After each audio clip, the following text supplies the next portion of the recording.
we just had a terrific victory with Kathy, senior woman who relocated. She was in the U.S. She went back to Europe, which is where she's from. She did, with her husband, I think he got a job back there. They then relocated back to the West Coast in the U.S., and she was looking for work after having been a contractor and self-employed for quite a while.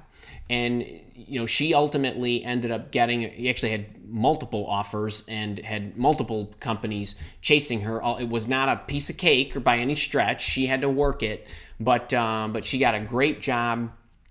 She's a boot camper. She just got a great job that I think she started a week or two ago, and she posted something about it in one of the Facebook groups, in the Mile Academy Facebook group, I believe.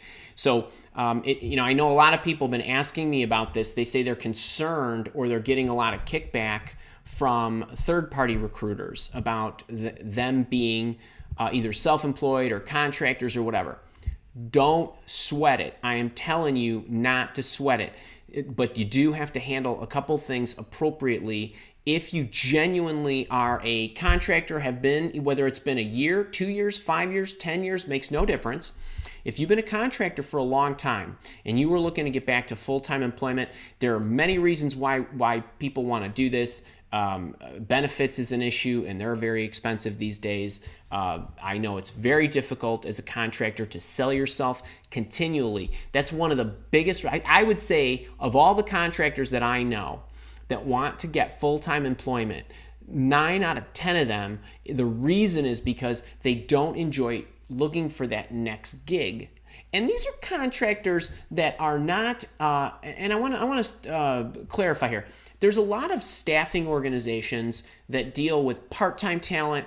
They deal with perpetual contractors that have trade skills that are not necessarily commoditized, but they're in high demand usually. And employers might not want to either train for it, pay for it, or whatever. Maybe you're a technologist, maybe you're an accountant, maybe whatever it might be, where a company puts out a request to a number of staffing firms, and then they got to find somebody within like a day or two. I'm not talking about that. I'm talking about very, very high-level skilled contractors. It doesn't mean you need to be working for a ton of years, but you have a specialty skill. You want to get back into a corporation, and you're concerned that you've been a contractor too long, or somebody told you that you've been a contractor too long, or you're not sure how to package up your resume. I want to talk about the two issues that you face. So first off, you've got two biggies. There's really only two issues you got to tackle. The first one is the way you package your resume.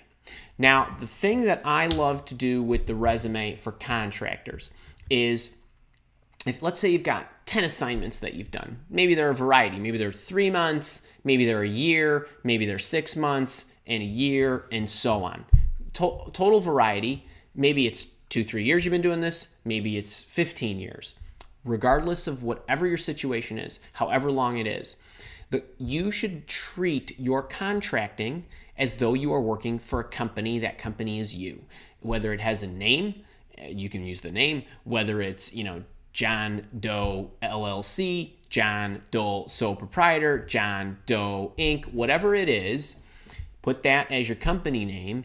And then for those of you that are in the boot camp or the resume program, you know that I always love to put a little description of each company in the resume. So it does because that does a number of things. Number one, it level sets your whole resume. If you've worked for small companies, lesser known companies, large companies, doesn't make any difference. It makes it uniform. It gives the recruiter or whoever's reviewing your resume a good understanding of what that company does, even if they don't know who the company was. What it also gives you a chance to do is, from an applicant tracking system, it allows you to slip in some cool words that you can use to describe the market, the industry, the types of customers, or whatever it might be that you can slip into the description. Don't overlook these little subtle things that give you that extra edge. If you are a sole proprietor and you are a technologist, then just say, performed contracting services, technology or project management or whatever it might be, software development, consulting services or contractor services for whatever types of companies, startup to Fortune 500 companies or medium-sized companies or small to medium businesses or whatever your clientele would be. Perform these types of projects for these types of companies, as a sole proprietor or as a whatever. That's kind of your company description, and you can kind of slip in some keywords there. Then what I would say is, sample projects include, and then bullet, 2, 3, 4, whatever it is that you feel encapsulates your experience. So if you've done 5 different SAP projects where you implemented the same module every time, then you don't need to put all 5 of them. Just pick 1 or 2 and pick whatever you think expresses you in the breadth and the depth that you want. 3 to 5, whatever, 4, depends how many years you've been doing this. But you don't need to put all 20.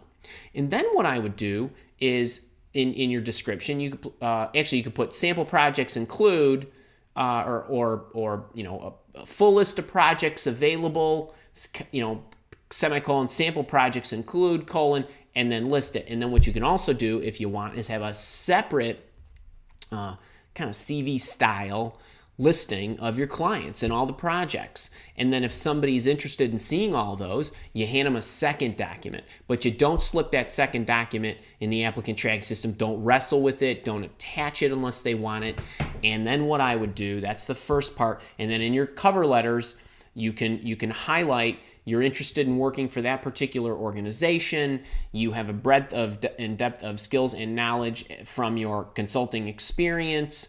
You could even say, I'm interested in gaining full-time employment because, if you want to put your rationale in. We'll get into that in a second. But there's a variety of ways to handle that, and depending on the strength of your relationship and how you're getting the cover letter to them, you might want to tinker with that. But the resume itself is a big one, and you just want to make it look like it's a cohesive body of work. And if the projects themselves, you might not even need to put dates on them. You could say for 12 months, for 18 months if you want, or you could put dates on them if they're all in a row. If you're picking 3 to 5 from a 10-year span, and each one of them's a year, and you did this one from 2001 to 2002, and this one from 2007 to 2008, and this one from you might not want to put the dates on because it might look a little confusing. But I would package up that section of your resume that way, and I would not worry about it on the resume. The other issue that you have to deal with, the biggest one of all, is this, that you are a flight risk. This is what employers care about. This is what they worry about. So you need to diffuse that issue. So when third-party recruiters, as ridiculous as they sound when they say, well, the employer doesn't really take favorably to contractors going into that, first off, that's bunk. The second thing is, if you can convince the employer that you are looking for employment at their organization for solid reasons, like you said, you know what, hey, I'm in a situation where I'm really it's frustrating to have to continue to sell myself and hunt for work. That's a simple one if that's the truth. It's very easy to explain, and employers will believe that in a heartbeat because they know a lot of you contractors are not salespeople. You're not salespeople, right? You're accountants and technologists and project managers and folks like that. So it is difficult. I know that it is difficult to secure clients. So that's a good one. You can throw in your financial situation or the fact that you need benefits or whatever. But I'll tell you, I favor, if it's true for you, that is, using the one about having, just really, the securing the new clients. That's heavy. That's very stressful and perfectly understandable. So that's one way to diffuse it. There are other ways to diffuse it. Whatever your personal reasons are, I would share that and then talk about And maybe the fact is you're looking for a home. Maybe I don't. Who knows? Maybe you have a sick parent and you need to be closer to the house, and a lot of your clients tend to be far away, or you need to travel, or whatever. Whatever the rationale is, just make it solid so that they know you're not going to run out on them. That's what they worry about. They worry about that contractors will get bored, or self-employed people will get bored. So those are the two big issues. If you can nail those, no problem. I wouldn't worry too much.